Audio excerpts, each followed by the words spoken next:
Նիկոլ Փաշինյան։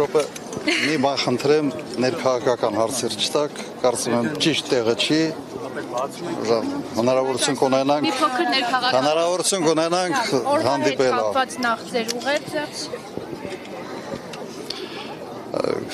Գիտեք, ուղերձը ես կապեմ միգուցե վերջի այս մի քանի տարվա հետ, փաստորեն կրել ենք ծանր պարտություն պատերազմի ժամանակ եւ այս իշխանությունը, այդ պարտությունը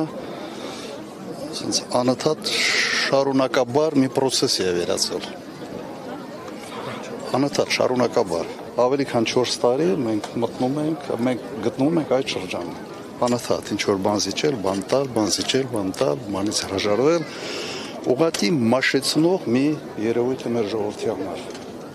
Իսկապես շատ ծանր եւ մաշեցնող։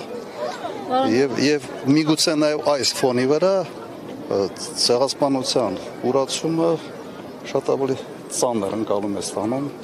շատ-շատերի մոտ։ Պարոն Քոչարյան, երեկ Արթուր Հովհաննիսյանը ազգային ժողովում ճապացույցների ժամանակ ցեղասպանության եմ անդրադառնում։ Ասեց մոտիկ չգաք ցեղասպանության թեմային ու չփորձեք դիվիդենտներ շահել։ Մեր արձագանքը, այսինքն իրենց արձագանքը շատ խիստ է լինելու։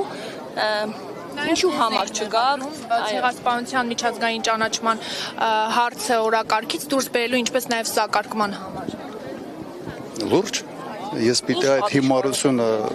բարձաբանեմ։ Կարծում եմ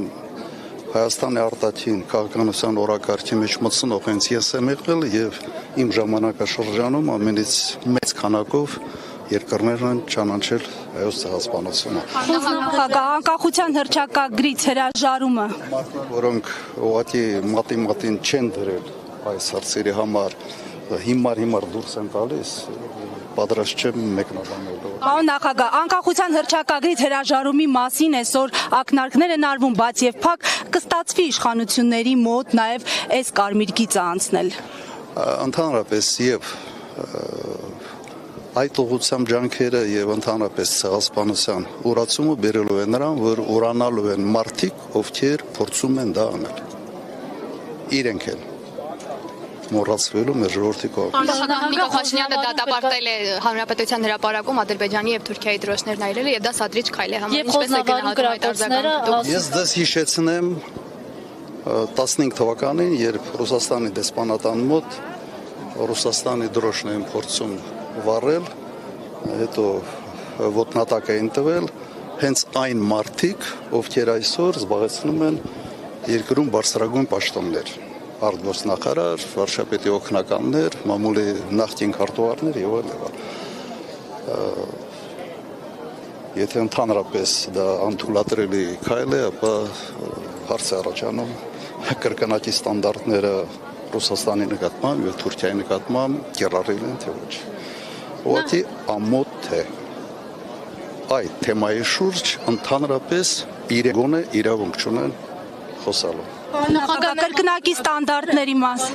Նիկոլ Փաշինյանը կապել էր հենց դրոշների այրման հետ։ Այդ կրակոցները թշնամու այն։ Մեկ ամիսա պատրաստում են, հա, այդ որ դրոշերը պիտի այրվեն եւ մեկ ամիս նախապատրաստական կրակոցներ էին, հա։ Իրականացնում այդ լավ աբսուրդների դաշ չմտնենք էլ։ Պարոն նախագահ, երկակի ստանդարտների մասին խոսեցիք, երկակի ընկալումներ կա նոյեմբերի 9-ի փաստաթղթի շուրջ։ Ինչ տեսակետ ունեք այս փաստաթղթի առնչությամբ, ինչ պիտի արվի դրա հետ։ Մի քիչ շատ խորացանք, ես ձեզ խոստանում եմ եւս մեկ մեծ մամուլի ասուլիս կանեմ կամ կհանդիպեմ լրագրողների հետ եւ բոլոր այդ հարցերի պատասխանները կտամ։ Արդեն մտնում ենք ավելի շատ ասենց մի քիչ ներքաղաքականի մեջ, այո, ճիշտ է, ասեմ փող կապացված եմ, բայց չեմ կարծում, որ սա այնտեղն է, որտեղ ոտի վրա պետք է փորձել բոլոր հարցերը շոշափել, ուղղակի ճիշտ է։ Այսօր Սերժ Սարգսյանը մեկ հարցել այստեղ ասեց, որ ՀՀԿ-ն ունի ծրագիր Փաշինյանին